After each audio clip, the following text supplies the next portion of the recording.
5th of 2025. A lot of people like to know the date, the time, in the year. Brendan A Martin. lot of people look at their phone in the morning and they just get it right like that. Yeah, and then you get the weather. My wife always says, "What's the weather report?" Now she wants it the night before. Hey, All right. got a great show today. Auburn baseball coach Butch Thompson bats in the leadoff position. Auburn in the Super Regional. They'll be hosting Coastal Carolina this weekend down at Plainsman Park. Oakley McFerrin, our intern, will be on with us. We've also got Matt Dean. Coach Matt Dean should be joining us Matt here Dean. in just a moment. Should be on here. And in the second half, I see him in there. I see him Gary in the green Harris. room. Good deal. Because he was saying, I know John Hartwell's interviewing another candidate for a baseball coach today. So anyway, he is out today. But Gary Harris from Tuscaloosa joins us in the second half. Look, do us a favor. Take your cellular phone. Take a picture of the QR code. Twitter, Facebook, YouTube, 7 channels, 7 shows on this channel simultaneously. We're all over the place. And we got shows. DoorDash coffee. Yeah, DoorDash, and I'm drinking out of Sidelines and Bim Bam burgers and breakfast in Oxford cup. So it is a great day. So let's go ahead and get started with this great panel that we have of some really smart people, starting with Auburn baseball coach Butch Thompson. And Matt and Oakley will be in here momentarily, I guess. But Coach, this week, I know you got it down to a science, and you just it's a process. I was reminding somebody yesterday, I told you one time, I said, you look so calm over there in the dugout but you're always leaning forward. You're eating on those sunflower seeds. And you said, Rob, I'm a lot like a duck that you like to shoot. And my feet under the water, a duck's feet are moving. I'm moving, and I'm thinking, you mentioned you've had 16 of your pitchers go to the major leagues in the last 10 years. Wow, that's an incredible stat.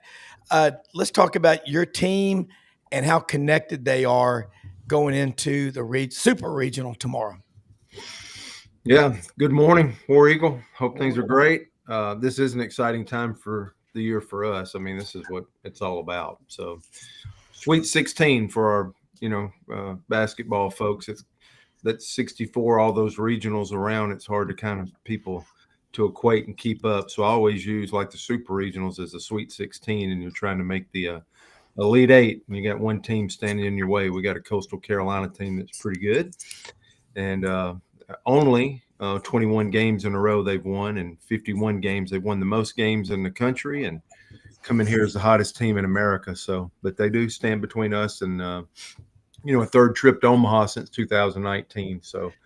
I know our fans are going to be ready. It was amazing. We had our largest crowds in the history of our program last weekend, and just over 22,000. So hopefully they'll all circle back up and come back Friday night to help us out against Coastal. Yeah, one more before we go to Matt. Looking at this, you talked about baseball, and you do this always. All over the country, it's good. Teams like Michigan, teams like Stony Brook that came out of nowhere seemingly a few years ago, but they're all being coached by coaches that know what they're doing. Were you surprised that there's only 4 of the 13 SEC teams still alive? And if not, what do you attribute that to? Well, your head's down, as an individual coach of one team, and it's just kind of a drive for us. There are moments, I mean, we're human, where you come up and start 30 minutes or something and hear others talk. And for 9 of our teams in our league not to still be playing is, all of wouldn't make it because it's hard. Yeah. It's absolutely a grind and a challenge. And there's a randomness to baseball. You can hit a ball 111 off the bat. It can go straight to a glove. You can hit a ball 72 miles per hour and it dunk over third base, drop in, and you have a double. There's some randomness in the game of baseball that, is always on display. This was an extremely hard year in the SEC, meaning that 10-week journey, how we really beat up on each other. It was I just think there's a list, and you go through a list, and I would have to look at individual games. And, if you can't ever perform in one weekend on the mound, your season's over. If you can't maintain a certain level of consistency, you're done. If your offense has a weekend and scores 32 runs and they come back the next weekend and score 6 runs in a series, you're done. So there's some type of consistency that didn't happen for us that's in our league that's happened in the past and happens often. And whatever we have left, 4 teams that are still remaining, and it looks like we would have a sincere chance of having 3 teams represented in Omaha. Our last time in 22, I think half the field. And you have to remember the expectation of what we're used to. We're used to maybe 4 of the 8 teams that qualify from Omaha being from our conference, which is not going to happen every year. And if we still have a chance to get 3 teams to Omaha, which would be amazing. Arkansas and Tennessee, only one of those guys can go since they're head-to-head this weekend. But Yeah. that's our challenge. We played a really good regional last weekend and was not behind the entire regional in our 3 games. But if we give up 1 in the first and haven't scored, we could be behind. And the consistency of our offense, I think we have to continue that if we have any chance of wanting to be competitive against Coastal. They got the number 2 earned run average in college baseball coming in here. And we think our strength is offense. And can our pitching staff keep up with this great Coastal Carolina deal? So instead of, whatever you guys think is going to happen this weekend or whatever social media thinks is going to happen, I think it's going to be decided on the field, which is awesome. Yeah. Coach Matt Dean jumping here with Auburn baseball coach Butch Thompson. Then we'll come back for you with Oakley. Coach, congratulations and best of luck this weekend. Just out of curiosity, when I was fortunate enough to take some teams in NCAA and basketball, it's obviously a single elim every game, but how in a best of 3 in the super regional, how important is that game 1? Strategically, some people and my friends in the baseball world will pitch backwards a little bit, but I mean, you have a very good offensive team and you got some top end starters that are really good. How important is it for you guys to get off to a good start?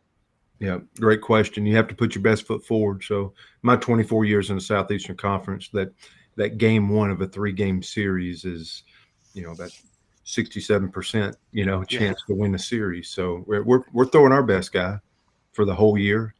Our experience is those 10 weeks of SEC play. Yeah. And we won 7 of those series in our league. So we're 7 out of 10, and we're about to play our 11th 3-game series. We're going to throw Dutton, who's our best guy, move him up a day. I think you have to put your best foot forward.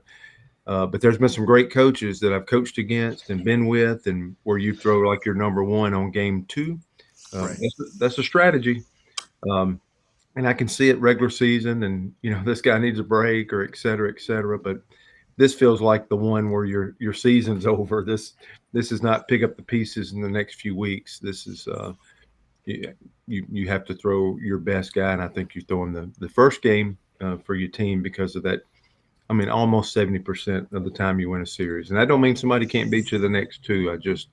The importance of game 1 is crucial. Coach, you talked about letting it go this year, or something. I don't mean to paraphrase you, but you just seem to with your team. How do you coach that going forward with keeping these guys sharp? And I know you're all about mental aspect of the game. And what's your message going forward? We had a bunch of messages this year. Go Mad was our first. That's what's in the locker room. Let's make a difference, right? We had that's ultimately what we want to do above the game of baseball. There's things that are bigger than ball. This team's been through it pretty good. We lost a parent on opening day, and we lost a parent, this week. So members of our team, we've been through it a lot. This is a close ball club. This is a resilient group. This is a confident group. And we've had a lot of sayings through the year. Some of my favorites have been like, it never ends. I like that.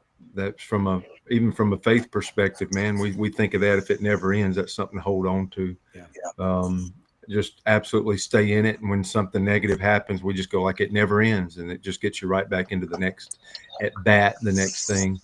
For the regional, I'm still trying to come up with something to get to the team today. We've been working the last couple of days getting ready for this one. But, our 3 words last week were respect the game, respect your opponent, force.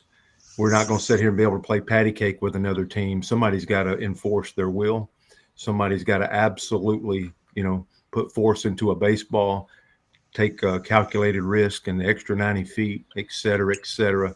Somebody's going to have an inner presence with a baseball to keep those arms from getting extended to the hitters. So we have to play with force. And then I told them it doesn't matter if you're from the SEC or from another conference. Everybody's done something this time of year. Everybody's good. The winner is the executor who can execute the game the best. So, man, we've had a lot of sayings and a lot of rhythms this year, but I asked the players to give a vision. Every player's had to stand before our group and give a vision for the season. And our first two guys that stood up this year, the first one gave the locker room and the second one gave the dugout. It's pretty neat how we took care of the first two visions of our players, not our coaches, not from the leadership book, not from all that stuff. Our first two visions given to our organization by our players wasn't even on the field. It was in the locker room and in the dugout. And I think that's pretty neat and powerful to reflect, look back on, and bring to the forefront today. Oakley? Yeah. Hey, Coach. Congratulations on the great season. Just wanted to ask, how big of an impact do you think having the number one strength of schedule has prepared you for the postseason, and how it will continue to prepare you as we get deeper into the bracket? Yeah, what don't kill you makes you stronger. Last year we had the third strength of schedule and couldn't meet the benchmark of being able to go. But we did this to our program, Oakley, in 2018 and 2019. In probably the first or second initial step to try to build the program, we thought we should have been a regional host, and we were not granted that for 2 years in a row. Now 19, we wound up going on the road and winning the Raleigh regional, and able to go to North Carolina and get through there and get through that super regional, get to our first Omaha. But I started doing research with, the RPI people and the NCAA and scheduling and older coaches, more mature coaches. And we've come up with, going on the road more, non-conference, who we play. All those things became ingredients to put together. So I think, this is our third time to host 3 of the last 4 years. So what we learned in 18 and 19, even though we made regionals and one time making it to Omaha, we wound up trying to create a new formula. And, last year was a bust, but it's been 4 years in a scheduling process to give us an opportunity to do what we're doing this weekend, Oakley, and that's hosting the first ever super regional in our program's history. Yeah. So it's pretty neat for a program that's been around playing over 100 years, and you got your Bo Jacksons and Frank Thomases and Huddies and et cetera, to be able to do something that's never happened before is a big deal. So it was a process back from 18, 19, and some adjustments if we ever wanted to move into the next phase of development, and that's getting things like this here at home. Coach, Maury Gaston, great friend of mine in this show, Auburn man, you've met him. He did want to say, he sent me something this morning about freshman pitcher Saxon Roberts of Franklin lost his dad to ALS Tuesday. And you mentioned it a minute ago, but our prayers are with him, not thoughts, but our prayers. I just can't even imagine, because my dad's 96 and he's watching you right now. I count my blessings every day, and my mom's 90.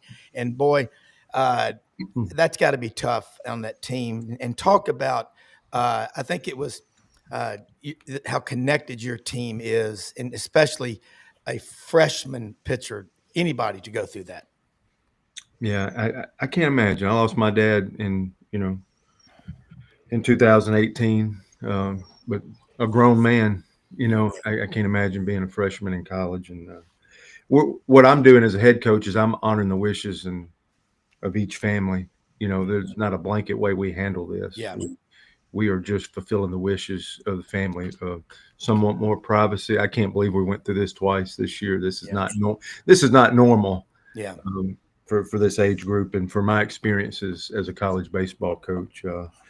But I know this will come out. This happened with Saxon because he was not there for Game 3 of the regional. I don't know if anybody saw any celebration pictures of us after the ball game, but our team's there and they're holding his jersey up, and I didn't tell them to do that or come up with anything. He's amazing. Saxon's amazing in our dugout. He's got a big arm. He's going to be a great player. He's one of these freshmen. We're talking about this great freshman class. He's one of these awesome guys you just hadn't seen yet, that maybe not his time right now, but will be. And he'll be a huge part of this. But mom and dad both went to Auburn.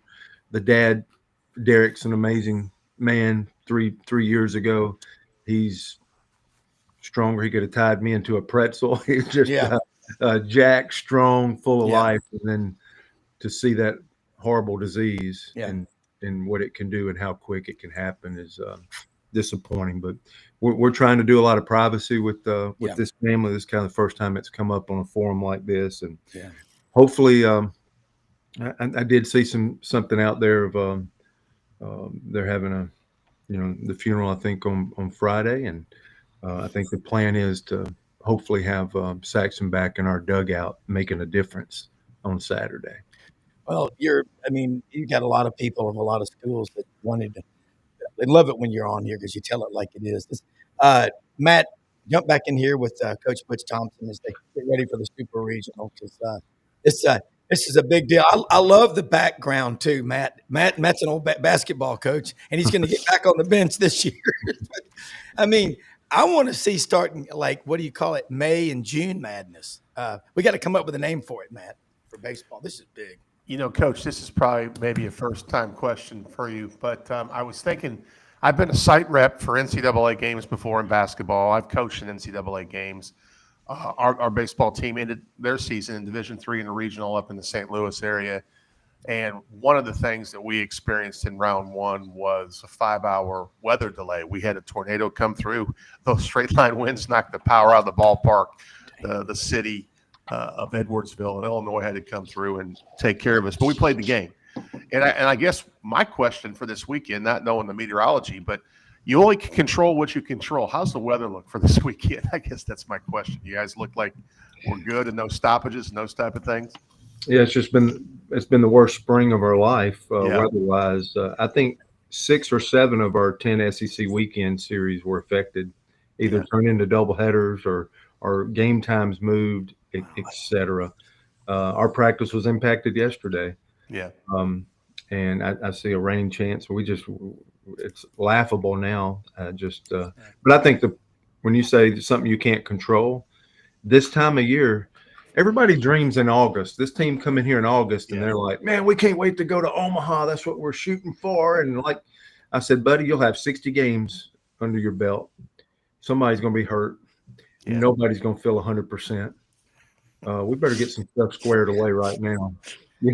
Yeah, well said. You lose routine, right? We got NCAA site reps. We're playing at our field, and things that we've done all year long, they take over your field. Yes. They tell you when you get on the field, when you come off the field, when you can hit in your cage. ESPN loves us so much, they just keep throwing us at 8 p.m. every night, and and I'm getting in bed at 2:30, and we got to come back for a 2:00 game on Saturday. I'm like, cheese and crackers, they're sitting in their office, and I'm like, but are they? Yeah. What about the coaches and the players? Mainly is these guys on a quick turnaround, but I guess the TV slot how it fell. So we just say it never ends. That's the one I mentioned a while ago. For Brendan, we say good. I've seen the thing on YouTube where like, hey man, this is a problem. This goes wrong with the mission. All the your contingencies, and that's why you prepared. That's why you practice. Nobody cares.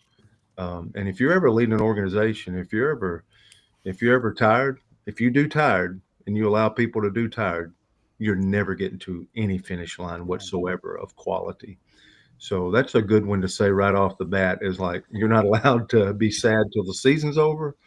We don't do tired and we don't do cold. That's what we do in February and March, at least.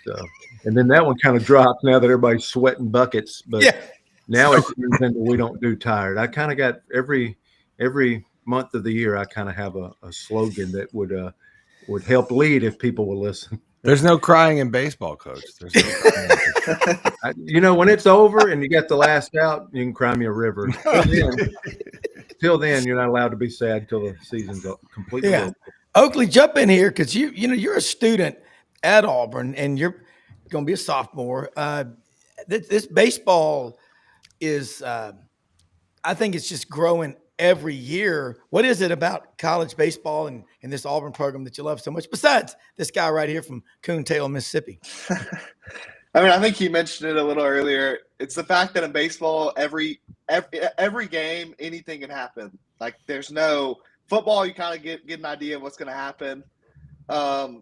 It's a different story every game, and I think the excitement Butch has built around this program has really gotten all the students invested, and winning games will get people to show up. And I think we've created one of the top environments in all of college baseball, to be completely honest.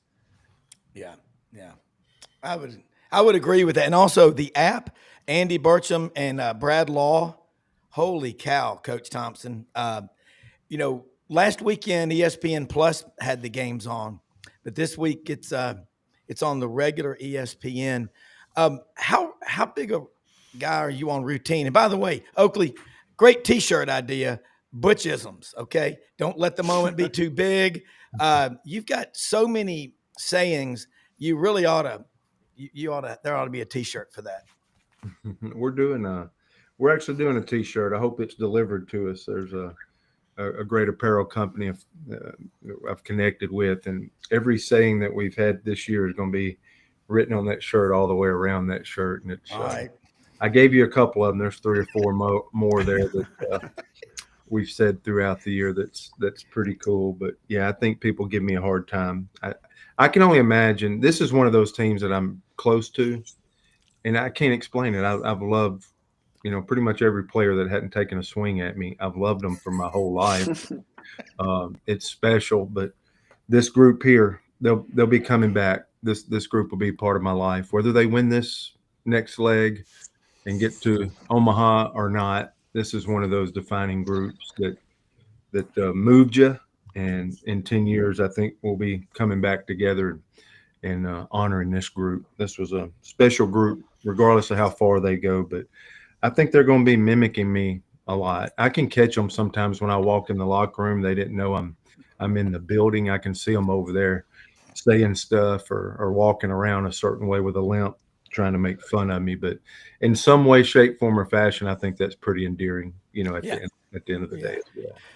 And Coach, also, could you shed some light at that Super Regional? You made a comment a few weeks ago when Vince Ferrara from Knoxville was on. He's involved with the Tennessee baseball broadcast crew. And you said, hey, Tennessee's got a chance to do it again. They play in Arkansas in that Super, and also LSU. And again, Little Rock, sub 500 team. I mean, they had to work their tails off. LSU did. So speak to the strength of those 2 other Super Regionals.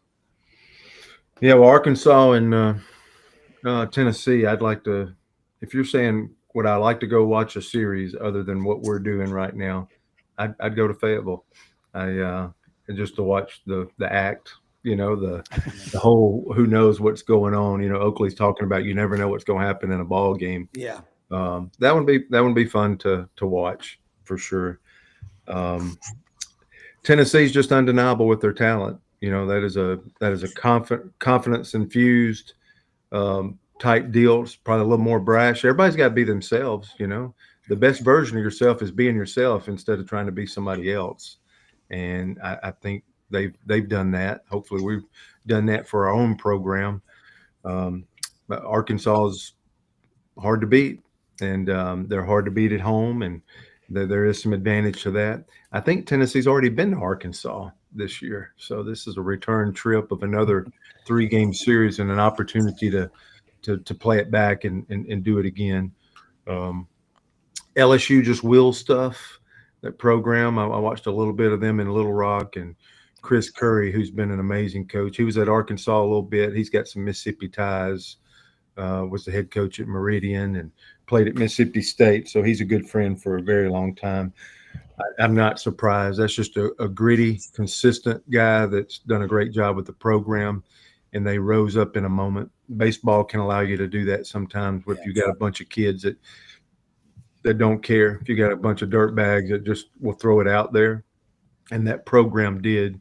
And it looks like this week they've been getting a ton of respect and love, which they absolutely deserve for dragging, beating LSU, forcing that last game, and absolutely jumping out 5-1 in that ball game. And then, you start playing 5 games in a regional, that pitching gets a little testy, a little thin, and it would for anybody.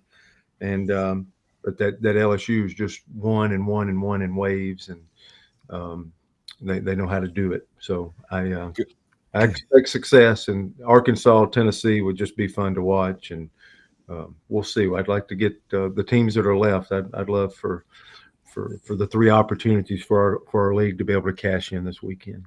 Coach, how good is Coastal Carolina? How they're pretty hot right now. I don't know if they're. I think they're on a winning streak, 21 games. I believe. I could be wrong. Without giving away too much, how do you beat these guys? Yeah. Well, we're going to have to absolutely continue. We got to be consistent. Can we be on time again with our swings? We've had some runs now, good and bad. We're pretty good. We're pretty buttoned up last weekend. Excellent defense, which we're probably defended as good as anybody in the country. But if that's off this weekend, that'll be a challenge for us. We only threw 7 pitchers in a regional, and I still think that's a challenge for us. If you get us to a lot of depth, we threw 3 guys, I guess, first game. Then we threw game 2 and game 3. We only threw 2 guys in each game, a starter.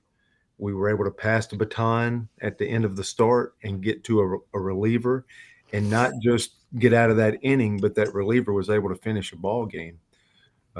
We used Hetzler, our closer, in game 1.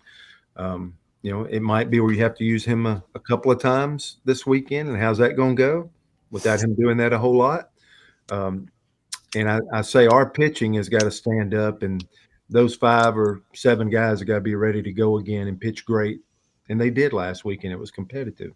But we've had moments where we've been up and down. That regional championship game was pretty impressive to me, where NC State scored 17 runs. Stetson scored 12. We come out game 3 and we score 11, and NC State scores 1. Now, there's advantage of winning that 1-0 game, and they're having to play an extra game and play before. I get it. That's part of playing in a regional. But we went low on the mound. We'll have to. Coastal is the number 2 earned run average team in America out of 309 schools or whatever we got. So that's special. I think the first starter is going to have induced vertical break of about 26. That means a ride or carry.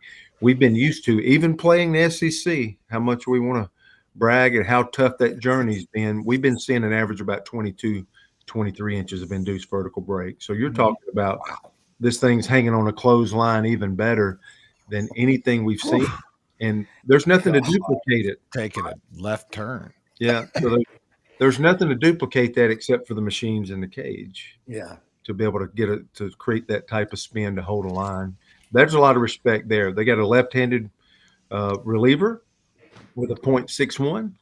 A lot of our strength is our left-handed hitters. Irish, Cooper, Terrell, Fralick.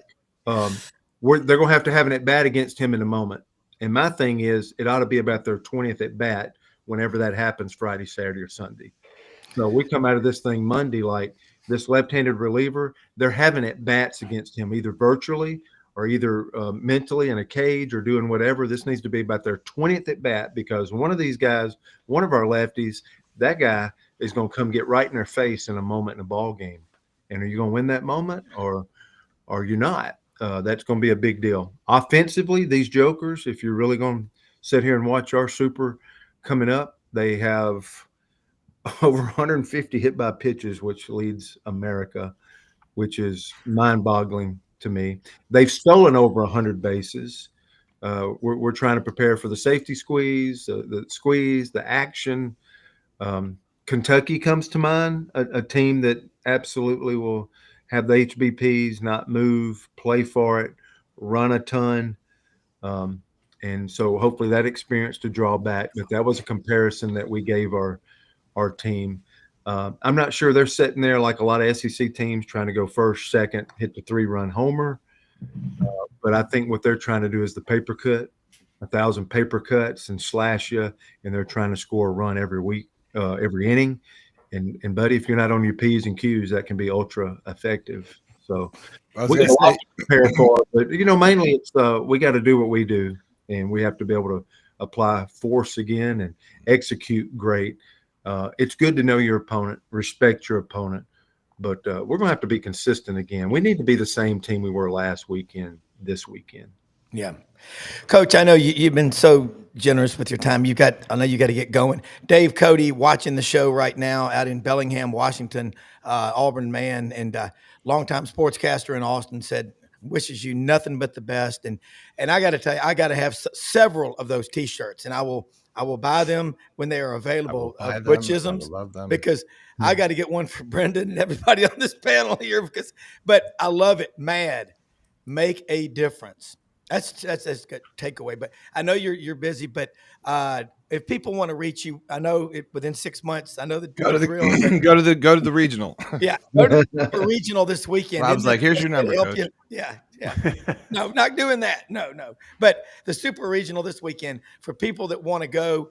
What do you want to tell them? And then again, let's do it again next week. And thank you so much for your time. Yeah, and I know a lot of people see a lot of stuff on social media and stuff. Our atmosphere. I'm so glad this is happening for our program in this first year that we've done all these renovations. It's crazy. It's spectacular. I walked the field this morning before getting on with you guys. There's even more.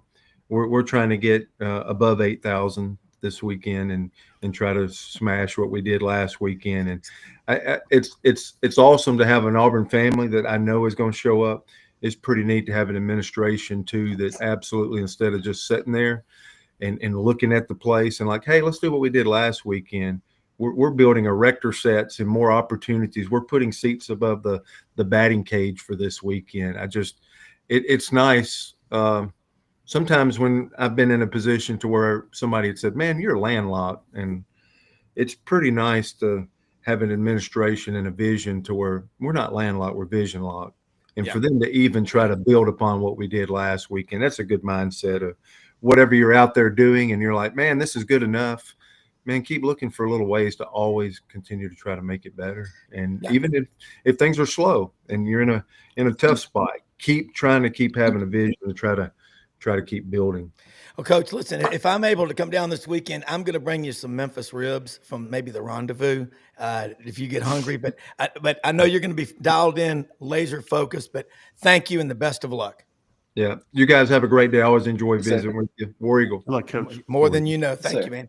Bringing Gary Harris, another one of the absolute just first-class guys. WVUA Sports Director, Channel 23 in Tuscaloosa, host of Tider Insider TV, and also does a great radio show 9 to 11 right after this. Put the Tide 100.9 app on your phone.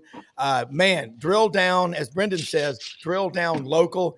And, you know, Oakley's dad lives, is from Tuscaloosa, Gary. Grandparents live in Tuscaloosa, so knows the town well. Coach Matt Dean's here, Brendan Martin. But, Gary, first off, how are you? And that was a big deal getting your baseball coach who won 40 games for the first time since 2002 at Alabama. Great discussion on your show yesterday about that. Yeah, you know, a little bit of pushback from some people. After you go 0-4 in the regionals, 0-2 in Tallahassee and 0-2 in Hattiesburg. I had some people who were like, well, you know, why not, wait and see what he can do in the postseason. But I think that you're absolutely right, Rob. I think with the, current atmosphere for college athletics, if you've got a guy that you believe is your coach of the future, and there was certainly some interest in him from some programs that were either looking for a coach or might have been looking for a coach. He's only 38 years old. He's got a ton of experience already after a stint at Maryland and 2 years in Alabama. The regular season was terrific. Didn't lose a midweek game. Won 17 games in the league, counting the one in Hoover, and disappointment last weekend. There's no way around it. I mean, it's funny when you say things, and again, I got some pushback on this too. People were frustrated, but I feel like Alabama was the best team in that Hattiesburg regional. You go 0-2 and people are like, what? You didn't win a game. But, I thought they were the best team, and they didn't get it done. But I thought that they, should have won that regional and should be playing this weekend in the Super, but they're not. But I think that the program is in a good spot, growing. We've talked about this before, Rob. In the SEC, you can be good, and good puts you middle of the pack or playing on the first day in the SEC tournament. Alabama's at that good level. To knock it on up to elite is not easy. There's still some teams in this conference that are, elite, and Alabama's not there, but I think they're on the way. And plus, we saw, just like we talk about all the time in every sport, postseason is different, man. You have one bad game and it can change everything. And we saw the SEC, as good as this conference is, and it is. If there was ever any doubt, what's the most polarizing conference? The big boy conference, just the SEC, with how much excitement and pride every other conference took in the fact that, quite frankly, the SEC did not have a great time in the region. Yeah. You have 13 teams in. You've got 4 left now. You were talking with Butch Thompson. Auburn is one of them. Obviously, LSU and then Tennessee and Arkansas will play each other, which means you'll have at max 3 SEC teams in the College World Series. And, you've got more ACC teams in super regionals than you have SEC teams. And they should take a lot of pride in that. But I think Alabama's in good hands with Rob Browne. I really do. So I think the future is bright. At the same time, you can say all those things and still admit that it was a disappointing performance going 0-2 against Miami and Southern Miss at the Hattiesburg Regional. Yeah, Matt, Oakley, y'all, everybody jump in. This SEC baseball followed up from SEC basketball. It's a hard act to follow. Yeah. Hey, Gary, I kind of agree with what you said. I'm all in on the Alabama coach. I think he's got y'all's program going in the right direction.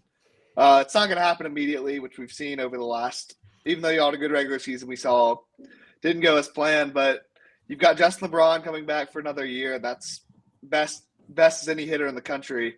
Do you expect Alabama to go all in on pitchers in the transfer portal this year? Well, they got to get some pitching, whether it's through the portal or through, high school and junior college signees. They've got to be deeper, as a staff this year.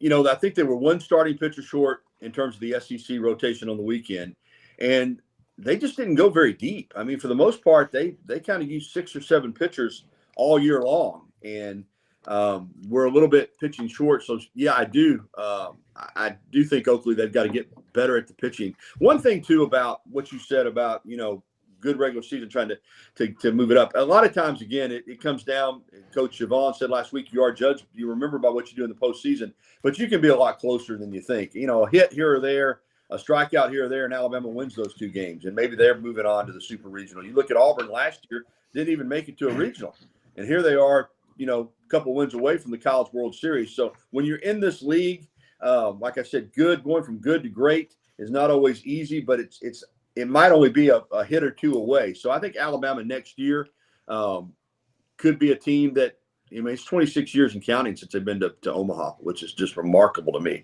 Haven't been to the College World Series now since 1999. But, get a couple pitchers in here. The lineup, I think, could be strong. Hopefully LeBron does stay. I mean, I know, and you and I both know that there are people making, finding out what LeBron's status is, even though he's, a member of the Alabama Crimson Tide. I'm sure people are getting in touch with him. But, I think Alabama next year has a chance to finish in that top 4 or 5 in the SEC and make a run. That's what I'm hoping for anyway. Yeah, Matt. Yeah. Gary, I was with you. I watched some of the regional last week, and I actually, when Bama was up 5-3 against Southern Miss, I was really disappointed they didn't finish that game. Doesn't take away from the body of work for the last 2 years of coach, and I think 100% on board with what they did for the future. But, I watched some of the Vanderbilt series too, Gary, and that's got to be the biggest disappointment in college baseball right now is if you're a Vanderbilt fan to get eliminated by that regional final there. It's embarrassing. I mean, it doesn't mean they're not a great team. Same thing with Texas. Yes. A regular season. When you're the number 1 and number 2 overall seeds and you're at home and you don't advance out of the regional, it doesn't change what they accomplished during the regular season. It doesn't take anything away from those other teams, but you do have to admit that's embarrassing based on the bracket, based on what you're looking at on a sheet of paper, and so, but again, it goes to show you, the postseason is just so different. Take Major League Baseball, for instance. You play 162 games with interleague play. So what does that say? Well, the best team in Major League Baseball is the team that wins the most games over 162. That's the best team. Sometimes that team makes it to the World Series and wins it. Sometimes it doesn't. That's because all of a sudden you go from playing, it's like I used to watch the Braves under Bobby Cox, and he was so consistent and so, so good to play for. But in this postseason, more times than not, they failed because that strategy in the postseason, or we're going to let a guy work through it. Or, you over a 10-game period, you can let a guy work through a slump. But if you're in a postseason and you're playing best, 3 out of 5 or best 5 out of 7, the guy goes in a slump. Sometimes you can't stay with him. You've got to adjust. Or if a pitcher has a bad outing couple bad outings in the regular season, who cares? But in the postseason, he has 2 bad outings. That could be 2 losses for you. So postseason baseball, you play all these games, and then your fate is decided. Sometimes in just 1 bad outing, or Vanderbilt's fortunate they beat Wright State that first game. Yes. The kid that was carrying a no-hitter into the 7th inning, and they took him out. So yeah, it is what it is. But for the SEC, Matt, again, you can't beat on your chest and say it just means more and crow about how good you are, and then not expect to have to eat some crow when things don't go your way. And in this instance, again, give LSU, Auburn, Arkansas, and Tennessee credit.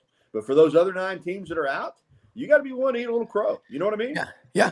Coach, I mean, Gary, I'm thinking on you, Coach, but Blind Squirrel Sports, Buena Vista, Georgia, Buena Vista, however you want to pronounce it. Gary, I was surprised to hear Alabama wasn't in the mix for cornerback Justice Fitzpatrick.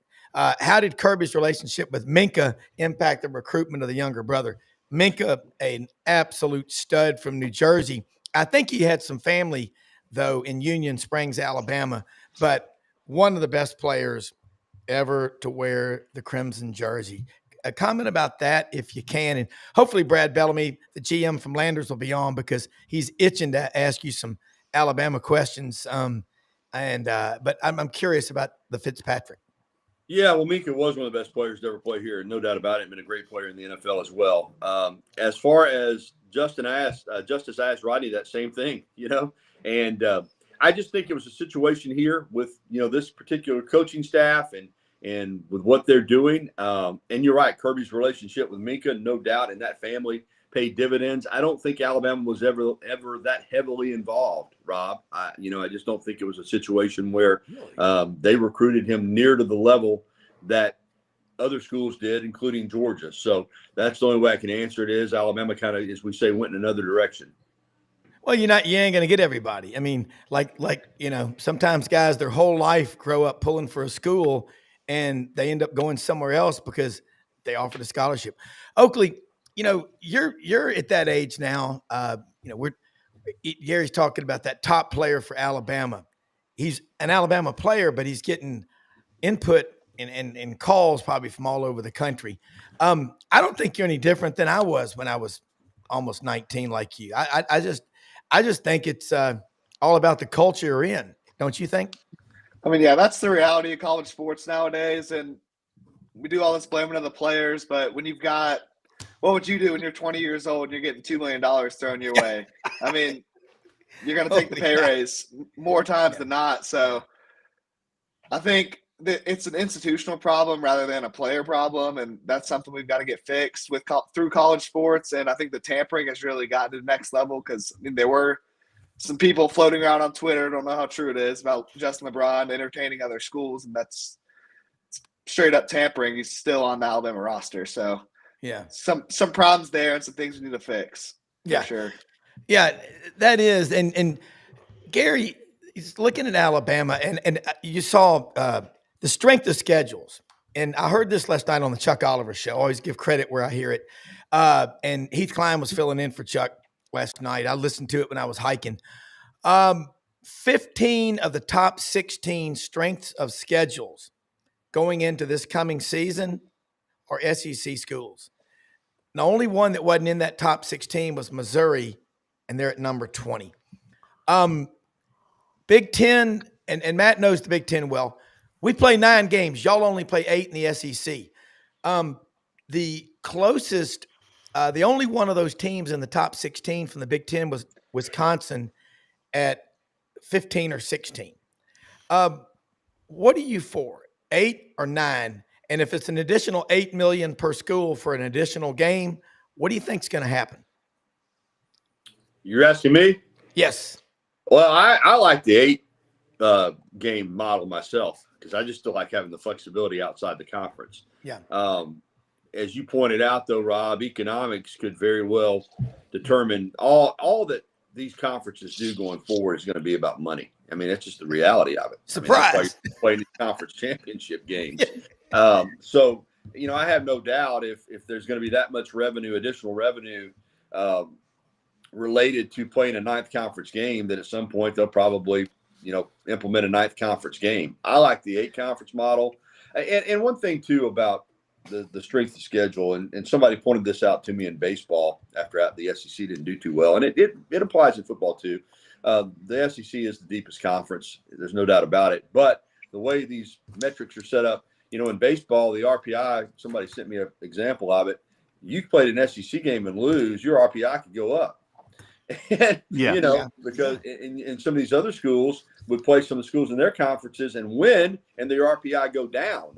So, I'm kind of getting off point here, but I'm making a point that, regardless of what conference you're in, winning and being competitive in your conference is important. But for the SEC, I like the 8-game model, but again, I don't know that they'll stay with it, but that's just my personal preference.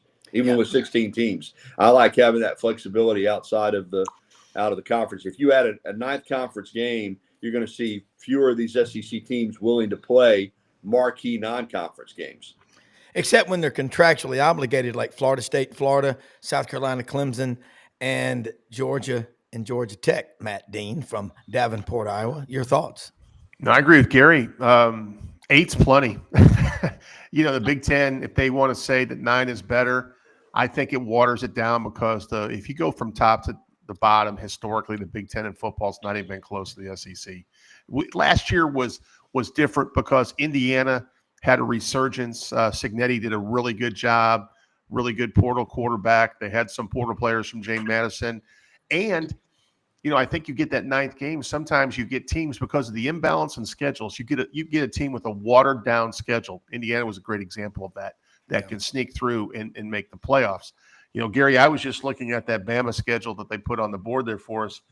I wrote down 3 road games, at Georgia, at South Carolina, at Auburn. If you guys take care of business at home, I think as long as you go 1-2 in those games and get to 10 wins, I think you're obviously in. Oh, yeah. But it just shows you that we're talking about this already after baseball's over, how it jumps from an Alabama baseball regional. We get rid of that disappointment. The biggest thing for the Bama baseball team now is we're talking about football schedule right now, I think. So I really think Bama is going to have a bounce back. But I do think those 3 – I think South Carolina – is interesting because they took a big step last year. Their quarterback is unique, very difficult for defensive coordinators to contain him. I'm really looking forward to that game, Bama at South Carolina. Yeah, I am too. You mentioned, Bama at Georgia, Bama at South Carolina, Bama at Auburn, and Bama at Missouri too. I think all 4 of those SEC road games. Of course, people that know me will tell you I can make a case for, John, anybody, ULM. I respect everybody. I don't take it. It's hard for me to look at any game and say it's a guaranteed win. But outside of the 2 easier non-conference games, I'm concerned for Alabama in that opener against Florida State. I just think, as we've seen in the past, and Rob's alma mater Auburn is a perfect example. I remember in 2012, they couldn't beat Sisters of the Poor.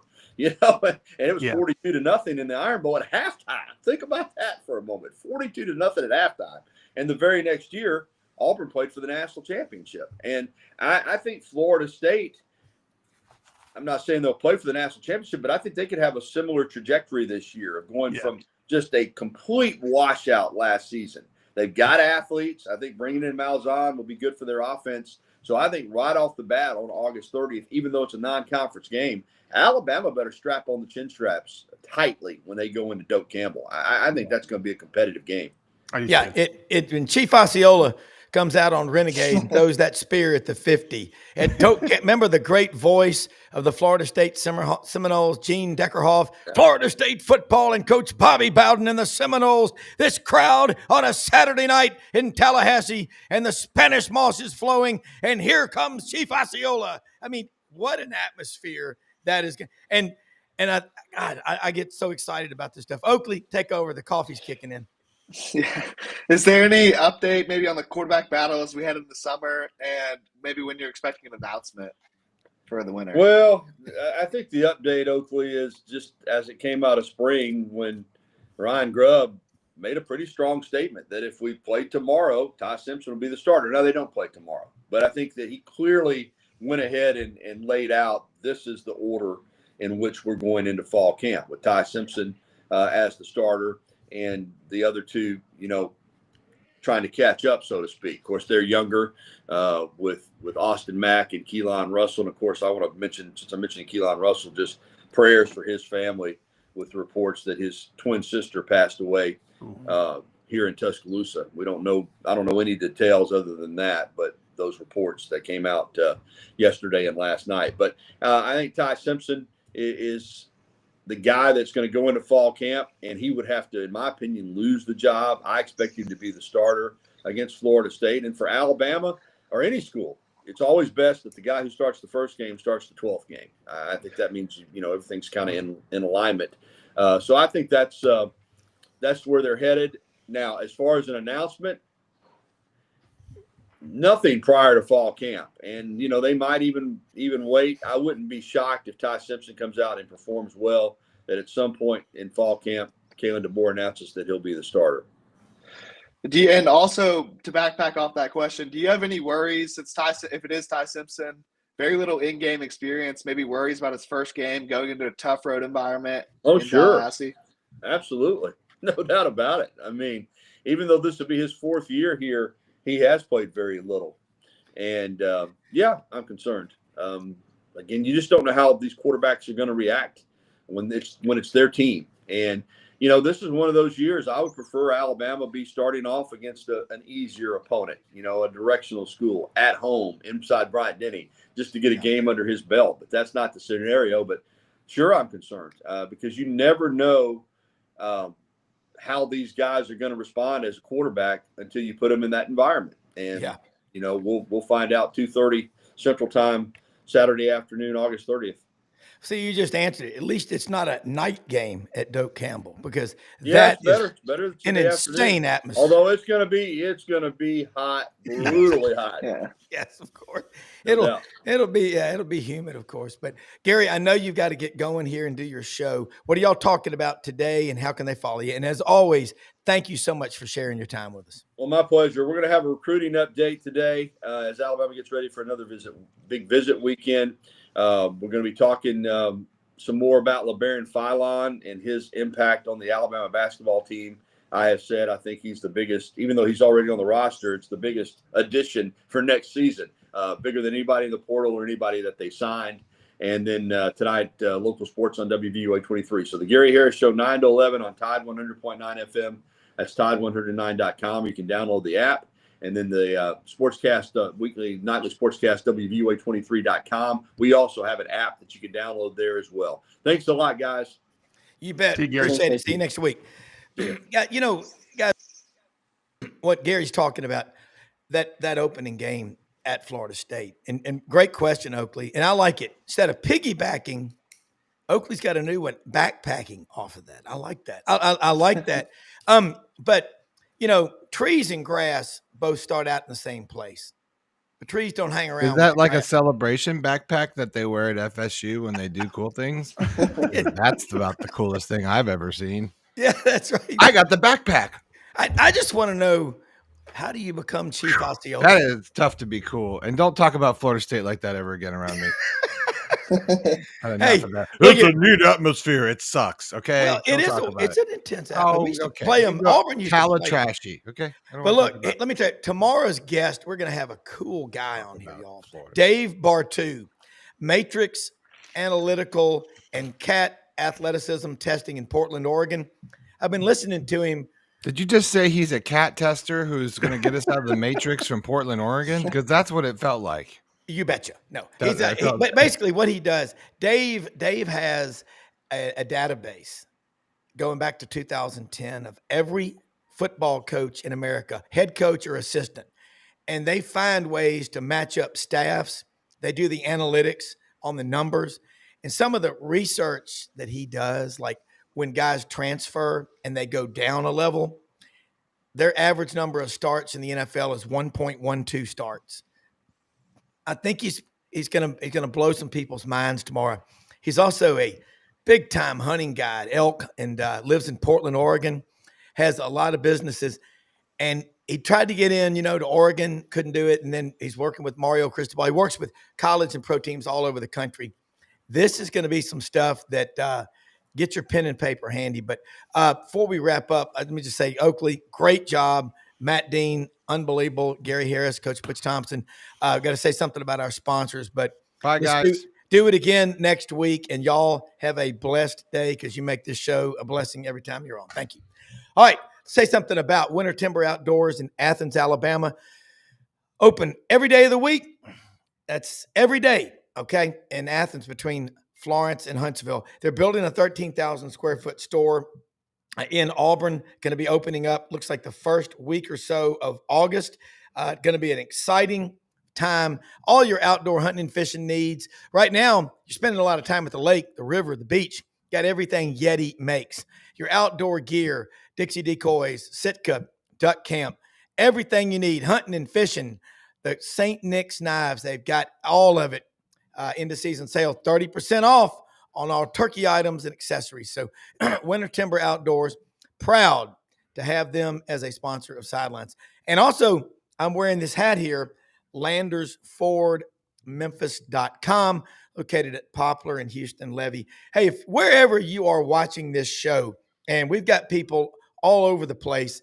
I got them in Cabo San Lucas, Ray Mooring down there with his wife, Peace River, Alberta, 42 hours away. Look, Landers Ford will deliver a vehicle anywhere. Ask for Brad Bellamy, the general manager. He'll be on with us tomorrow. Got slammed today, but they will work with you to make the right fit for a car, truck, or SUV. Go in there, be completely upfront, and they will find every way. They will do everything possible to help you get in a vehicle. The 25 Expeditions are in. Big inventory of F-150s, F-250s, and the Broncos, the Sasquatch Bronco. Big, my favorite, MJ, be careful driving down to the Panhandle down there to 30A. Be careful, stay awake, you and the hounds. But also, they'll give you employee pricing. And they're right down the street from our good friends at Hewlett and Dunn. And all these hoodies, this is Marshwear. Here we go. Marshwear. These things are great when you're out in the sun a lot, at the beach, anything. Brendan, I got to send you some of these. You're being XL at 6'4", 212, all muscle. Double X. Double, okay. But and hoodies, man, I like them comfy. Yeah, they're great. These are comfy. And they've got 7,000 pairs of boots. And I'm going to tell you what, they sell all the Danner trail shoes and the snake boots that Danner makes. Open Monday through Saturday, 10 a.m. to 6 p.m. on the square in Collierville. Easy to get to. Memphis, Germantown, Collierville. And I'm telling you, get out to the square. You will love this store. John Wayne, Clint Eastwood, and Bob Dylan would all shop there. Bob Dylan? Yeah, he would if he came by there because they sell those Rock Mount shirts. You're not saying that Bob Dylan shopped there. Oh, you wouldn't believe who comes in there, and due to privacy concerns, I'm not going to tell you, but it's a rock star store of people that come in. We need to talk to them about some stories. Yeah. About people who have come in there. Famous people. We'll get Charles on here to do that, man. But look, that would be interesting. Executive producer Brendan Martin, who works harder than 24 Mennonite farmers. Check out this channel. I don't know, because I saw those farmers and they built a deck online in one day. Yeah. How about an Amish barn raising? Full deck. What we're going to do, I saw an Amish family at the Memphis Zoo last week. By the way, want to say something too about Robert Jones. This is a great guy that watches this show. And he is out there on the road, independent, lone cat, truck driver. All you people out here watching us, share it, tell your friends about this channel. Most often we see the face of Christ, the least among us, the most blessed people in the history of the world. Check it out tonight. We'll be on the Buddy Martin Show at 9 p.m. Eastern. There's a lot of shows, Scarbo Knows, Scoop, right here on this channel. Have a great day. Night, John Boy. Night, John Boy.